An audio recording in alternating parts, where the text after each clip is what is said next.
Hey guys, Dragon Ball for Life here today, and I'm back with another video. Now, today's video, I'm going to be reviewing Dragon Ball GT's Super 17 arc. Now, this arc is, unlike the first two arcs that were kind of intertwined, this one is completely separate, though it is further extending the whole plans of Dr. Mew. Now, like I stated in, I think, the first review, that this entire majority of the show was basically pushed by Dr. Mew. The first arc was basically, trying to stop him and his a mechanical giant Lude. And then the second arc was basically his creation, Baby, which technically Baby created him, which is weird. But also, this arc has to do with him because now he's in hell. He meets up with Dr. Gero. They formulate a plan to create another 17 so they can combine two of them, creating Super 17 and, cause havoc and also mess with hell and mess with like space and time. Now, personally, if I'm being honest, this arc is ridiculous. It's really crazy. Let's be honest, I think this arc is universally hated by everybody. Even hardcore GT fans can agree that this arc is terrible. It's just dumb. It makes no sense. I'm not going to go throughout the entire arc and explain all that stuff, but I just want to talk about some points about this. Now, before I get into the stuff I hated about this, I'm just going to go on stuff that I liked and stuff that I hated about this arc. And before I get to the stuff I hate about this arc, which it's a lot more, I want to talk about a couple of stuff that I did like.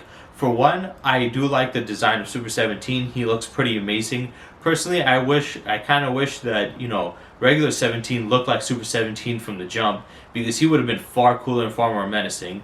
Two, I actually enjoy his ability. I think it's very cool. Three, what else? I think the whole hell perspective is kind of interesting. But besides that, pretty much everything else I hate about this arc. I mean, there's just so much not to like about it. First, the plan itself. It's kind of stupid, the plan and the story basically is. All it is first of all, there's many things. One, Dr. Mew is trash. Two, him working with Dr. Gero, I guess it's kind of interesting to, have an old villain come back. But the problem with Dr. Mew is the fact that when we looked at him, he's just a ripoff of, Dr. Gero, not only how he looks, but his personality and his motivations. So the fact that he's like a ripoff character of their own character, and now he's working with that character too, it's like, it was very blatantly obvious, but now you're just making it even more obvious, which is ridiculous. But also, the plan is stupid. It makes no sense. How is combining two 17s into one make him be able to, surpass Super Saiyan 4 Goku? How does that even make any sense? And yeah, I get it that throughout the fight he got stronger because every time he was getting hit with these energy attacks, he was absorbing it, and in Super Saiyan 4, Goku hit him with a Kamehameha, and he absorbed a ton of that energy, which made sense. But even then, even without absorbing energy, he was still quite powerful. He was able to take a lot of like damage and stuff. And for me personally, I just feel like it's dumb. I think everybody can agree that it makes no sense that combining two 17s would make them that powerful. Like at this point, like the androids were nowhere near that powerful. I mean, they were far surpassed even all the way back in the androids, arc saga itself. So it's like, the fact that you're making them a threat again is just dumb. Also, how the hell did they make another, android in hell? Like, what the hell how do you, like, first of all, how do you guys have so much first of all, how do you guys have the material to make him? Second of all, how do you have the freedom to do that? Shouldn't you guys been getting watched by, the guards in hell? How the hell did they allow these two people to do this and take over hell so easily? You would think taking over hell would be a lot harder. Also, their plan of making the machine, how did they make a machine that was so powerful that his energy alone can create these warps in space-time and breach the dimensions of hell and the mortal realm? It's just ridiculous to me to think that they could achieve something like that. And also, there's quite a bit of problem with the understanding of the Android saga in this, which just showcases, I don't know if it's the English dub, because I watched this in the English dub. I couldn't find a English sub version. I tried to look for one, but I couldn't find one, so I had to watch it in the English dub. But I don't know if it's from the English dub or it's just totally not knowing what the hell the androids arc was, but I'll get into that a little bit later. But yeah, that plan was kind of dumb. The fact that you think that making another 17 and combine them would be able to handle Goku at this point, who and base should be stronger than Super Saiyan 3. But not only that, the fact that it also worked, and on top of that, they got the material to build him and took over Hell and did all this stuff. It just didn't make any sense. Also, bringing back all the villains from Hell might sound interesting, but the thing is, one, a lot of the characters they brought back were from non-canon movies, so it kind of makes it not make any sense. And two, it doesn't really matter because they all got easily whooped anyway. They were so weak to the point that they all got one-shotted. It was not even funny. It's like, what's the point of bringing them here as a challenge if they're just going to get easily defeated? The only ones that did something was Cell and Frieza, and that was because they're in Hell and stuff. But also that little Hell stuff that we had between to keep Goku away from 17, obtaining his merged form was also stupid. I did not like that. I didn't care for the whole, part. When I was watching it and I saw Goku go to Hell and fight against Frieza and Cell, personally, I was like, when is this shit gonna be over? Let's just get into the actual fight. We don't give a crap about this.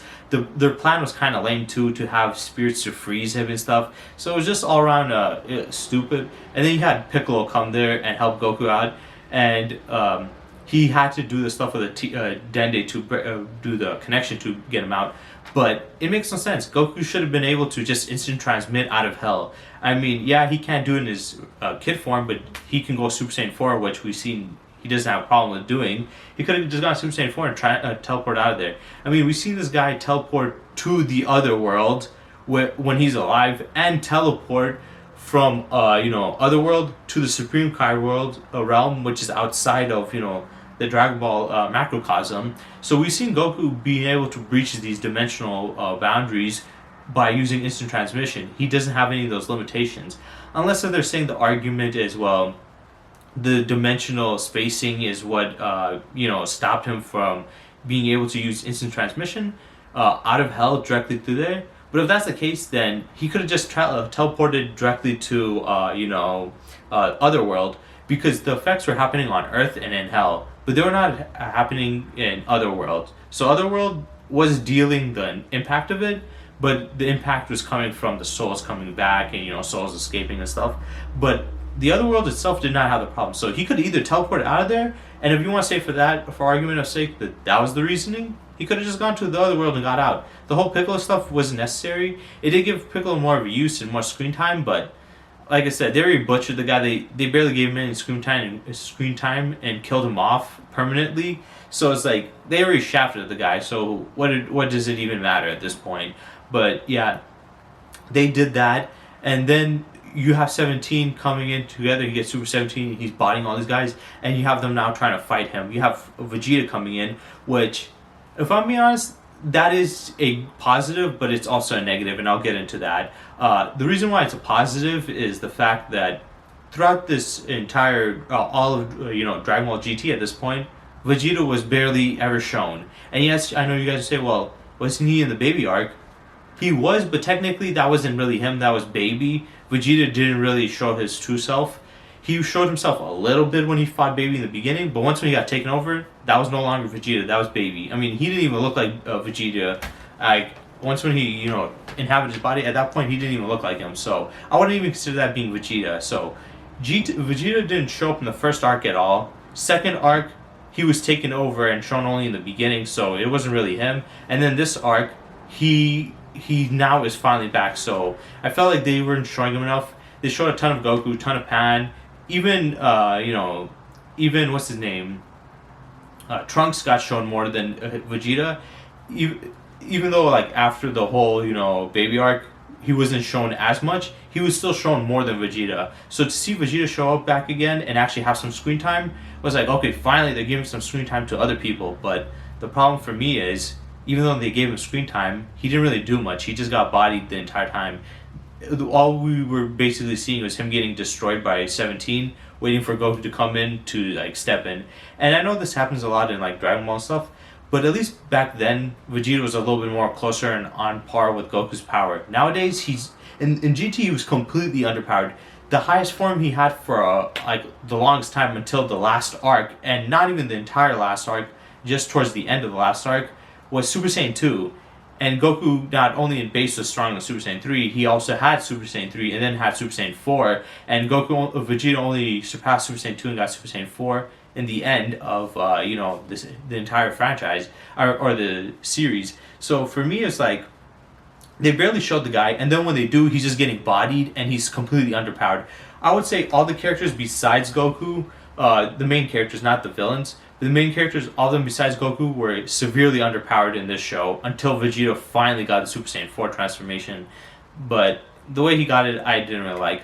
But yeah, besides that, he's very, very useless, so I did not like that. They brought him here just to get bodied. And then the fight between 17, they had some cool moments, but I think as a whole, the fight was kind of lame. It was very lackluster. There was nothing special to it. The only real they had some couple memorable attacks, like Goku punching 17 so hard, he sent him flying across the planet. Then 17 firing these, energy blasts, and Goku going across the planet to hit him again.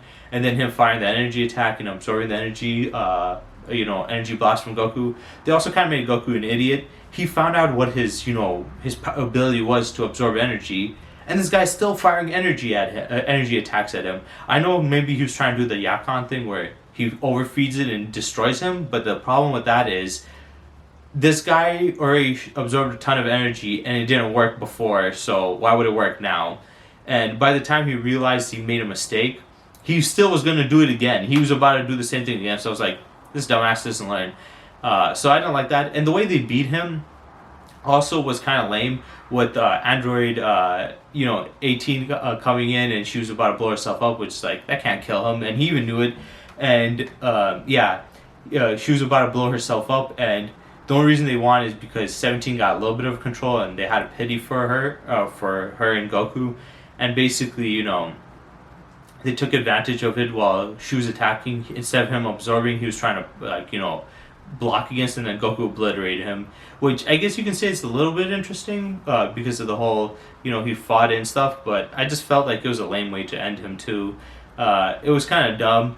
And then my biggest problem, and the one that I was going to explain earlier, was I don't think they clearly understand what happened in the Android arc, because they were stating some stuff that were just factually incorrect. Android 18 stated that you didn't feel... basically, one big problem they stated was they were considering them as actual androids and robots instead of cyborgs. We all know that in the English dub they call them androids, but in the manga and in the original Japanese version, they were called Cyborg 17 and Cyborg 18. But the thing was, even in the English dub, though they referred to them as androids, they still stated that they were basically cyborgs and they were humans and they had robotic components in them, but they weren't fully mechanical like 16 was. But this show and this arc, they were making it sound like these guys were robots with human emotions built into them. No, they were humans that had robotic parts put into them and had programming to override their natural human emotions to make them more, evil and susceptible to control to attack Goku. Because there was a couple lines where there was mentioned where, I think it was from Dr. Muir's 18, stating that they didn't, they went against their programming because, they didn't have emotions, and, Dr. Zhou implanted it in them, but like, no, they're humans, they had emotions. He took humans and tried to make them emotionless, but their emotions still came through in the end anyway. So they're basically, first of all, talking about them like they were fully mechanical beings, that they were created in a lab, not actually that they're humans that were abducted and, experimented on. But they were making it sound like they were actual androids, and they were stated that Dr. Zhou implemented emotions into them when, no, that's not what happened. It was the exact opposite. He tried to take away their emotions and make them completely mechanical. So yeah, that was wrong. They had multiple dialogue. Of you guys are probably like, well, can you show me examples? I didn't really take any, recordings of it, but if you guys want to check, just go watch the 17 arc. You will see what I mean. There's a couple instances where they mention them as robots and stuff, and that they were just, made by Dr. Zhou instead of actually being, experimented on by Dr. Zhou. So yeah, it felt like that was another, it didn't affect the, it didn't wholeheartedly affect the arc itself, but it did show to me that these guys don't know what the hell they're talking about. The people who are writing this, Toei Animation, clearly are only writing this to get a paycheck and don't even give a crap about the franchise, because if they did, they would have known that simple and obvious, information, but they completely ignored it, like they never watched the show before. So it showed to me an incompetence of writing and creative writing on their part. So it also showed to me that technically they're not making this because they care about it, or they have a love for it. They're only making it because they want to make another show that can make money for them, and Toriyama didn't want to do it. But yeah, I think as a whole, this arc was kind of very lackluster. A lot of stuff about it was dumb. Like I said, the plan itself was pretty stupid to have, somehow these two guys can create a robot in hell. Where do you get the parts for it? How are you allowed to do that? Somehow they were able to affect space-time and, hell and stuff. These extreme dimensions. And also somehow combine these two characters, or two 17s, makes them stronger than Super Saiyan 4 Goku, and Super Saiyan 4 Goku being an idiot, seeing that they absorb energy and still pumping energy into them, which just helped him out more. And then the way they defeat him was kind of lame. The fight itself was very lackluster. There was really nothing to it. Also, the betrayal from Dr. Mew to Dr. Gero was so unnecessary. I'm like, I get it, but it's like, I kind of felt bad for him. I was like, man, this guy got shafted by his own supposed creation, not full-on creation, but work, betrayed him and killed him, and now he's getting betrayed by a guy who's a rip-off of him for one point, and two, this guy was supposed to be, it made no sense, because it's not like Dr. Gero was like belittling him or talking about, oh, it's all about him. He seemed like he was willing to work with him, and he just betrayed him for no reason. So I kind of felt bad. I was like, you know what? I'd rather have Dr. Mew die and have Dr. Gero betray him than have Dr. Mew survive. So yeah, I just think as a whole it was a dumb idea. I know the statement and argument a lot of GT fans make is they had great ideas, bad execution. But when it comes to this arc, they had a shitty idea and even shittier execution of that idea. This idea was just dumb to begin with. It just made no sense from the jump. So yeah, this arc was a complete disappointment. It was a complete failure. And it's kind of sucks because the first arc was already boring and trash. And the baby arc, though it was not perfect and though I did have quite a bit of problems with, and I wouldn't say it was a really great arc, it was at least good and competent enough and well written enough and decently good enough that I was like, okay, that's good. And when you do that in a show, it's fine to have a bad start, but if you're gonna have a bad start, try to make your show better and better. And they did with the last arc, but then they went back to the status quo and made it back to shit. So we went from a terrible first arc to a decently well second arc to a crappy ass third arc. I think this arc is just as bad as the Black Star Dragon arc.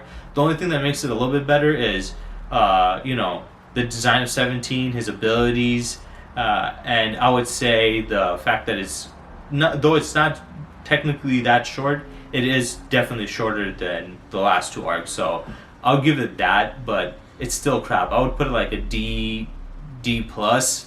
It's not something to be proud of. The first arc was shit. The second arc was okay. The third arc was shit. So right now GT's not looking too good. That's 3/4 of the show, and it's kind of mediocre at this point. So the final arc has to blow it out of water. And even if they do, and they have two great arcs, that still means that half of their show was still trash, or half of the arcs were trash, and the other half was okay.